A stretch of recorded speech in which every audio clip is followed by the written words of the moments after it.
session on flexible pavement CTB and fatigue. Flexible pavements are the most widely used type of roads, especially in countries like India where traffic loads and climate are highly challenging.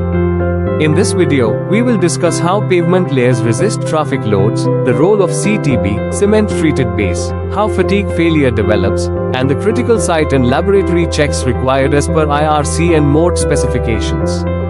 So, let's begin. Slide 2. Wheel load on pavement. First, let us understand how wheel loads act on pavement.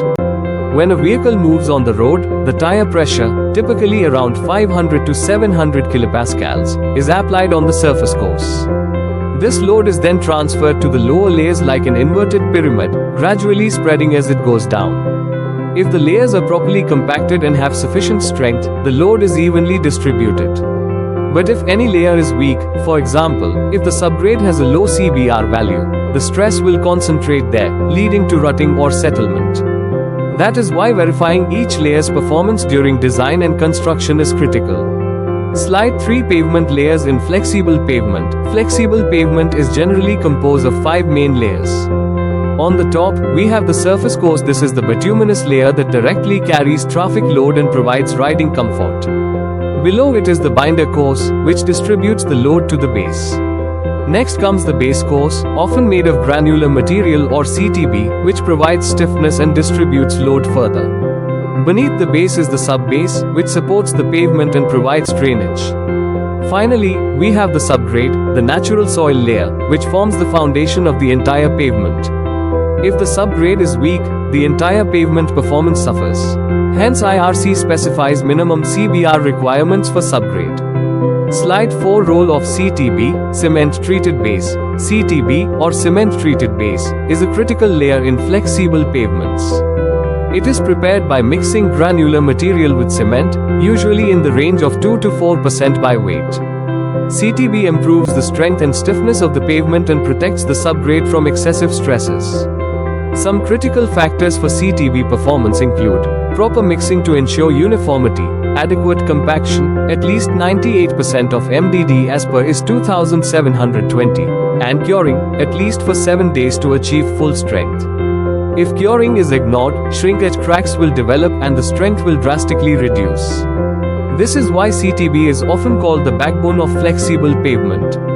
Slide 5. Cumulative fatigue concept. Now let us understand the concept of fatigue. Pavement failure does not happen in a single day. It is a gradual process. Each wheel load causes a tiny stress in the pavement.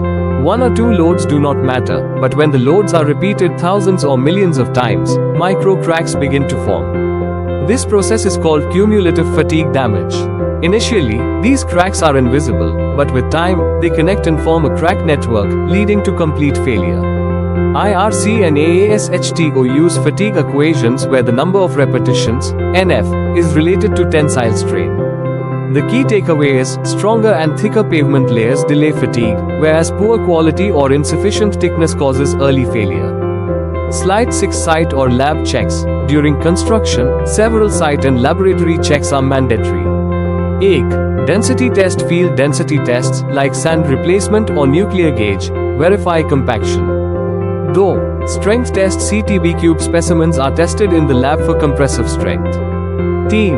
CBR test to confirm the quality of subgrade and subbase.